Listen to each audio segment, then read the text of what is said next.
I'm going to talk about malabsorption syndromes. So, characterized by chronic diarrhea and malabsorption of nutrients, may result in failure to thrive.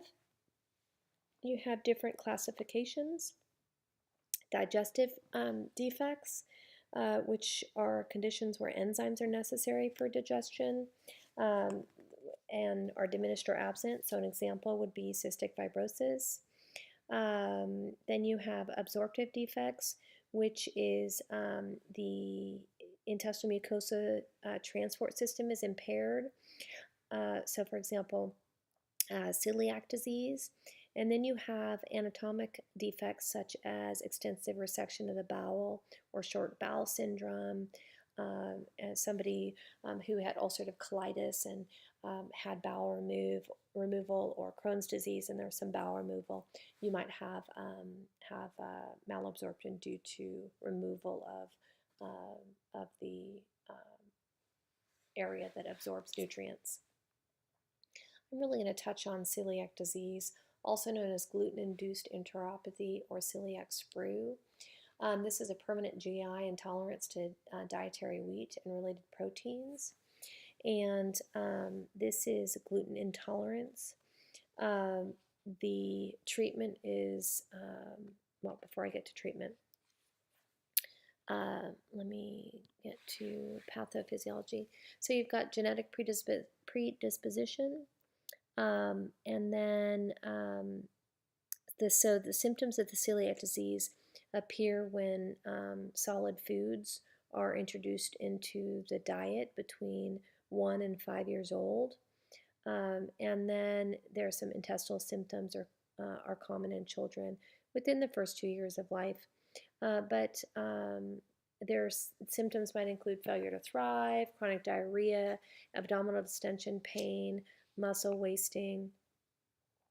So a way to have the diagnostic evaluation of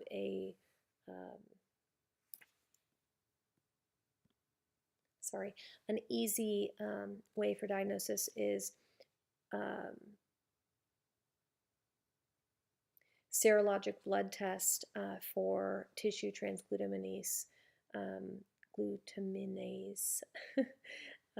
say that 10 times fast, and positive serological markers, followed by upper GI endoscopy and biopsy. But you're not excluding gluten until the diagnostic evaluation is complete, so that way proper identification can occur. Okay.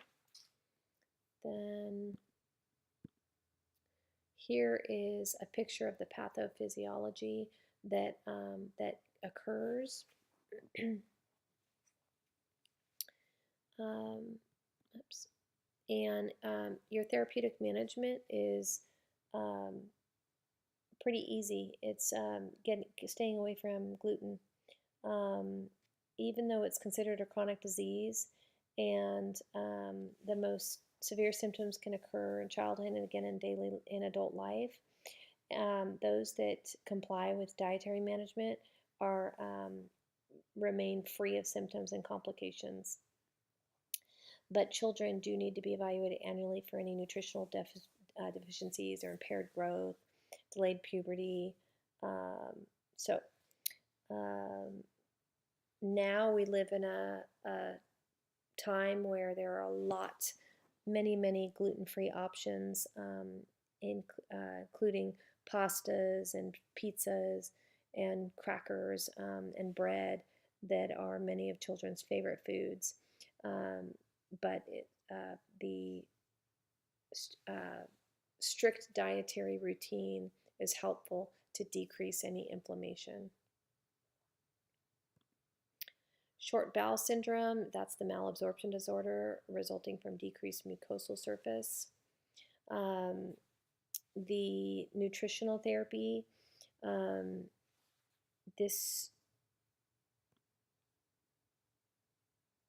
sorry for that break, I lost my voice there for a moment.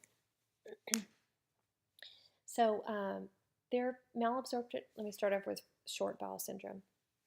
Malabsorptive disorder resulting from decreased mucosal surface. area usually is a result of small bowel resection. So we talked about ulcerative colitis resection or Crohn's. Now, the definition is also in decreased intestinal surface area. There is a need for parenteral nutrition.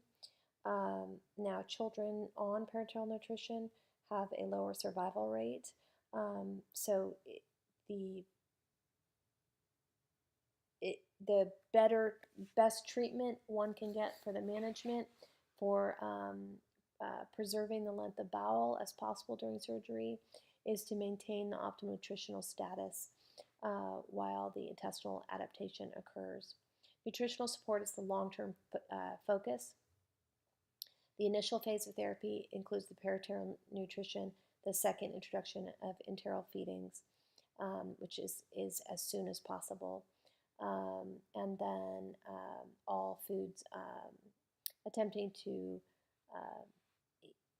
increase the vitamins, nutrition, pharmacological agents may need to be added. And then the problem is bacterial overgrowth can occur. And so just treating those as well. But the prognosis for infants with short bowel syndrome has improved with advances. Supportive care is needed. Let's see what else. And I've got a couple questions.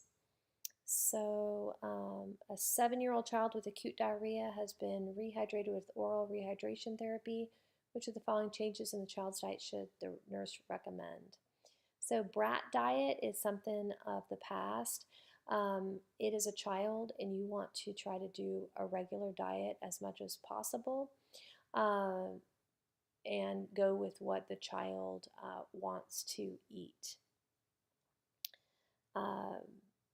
Then you'll have you'll have a better outcome of nutrition status.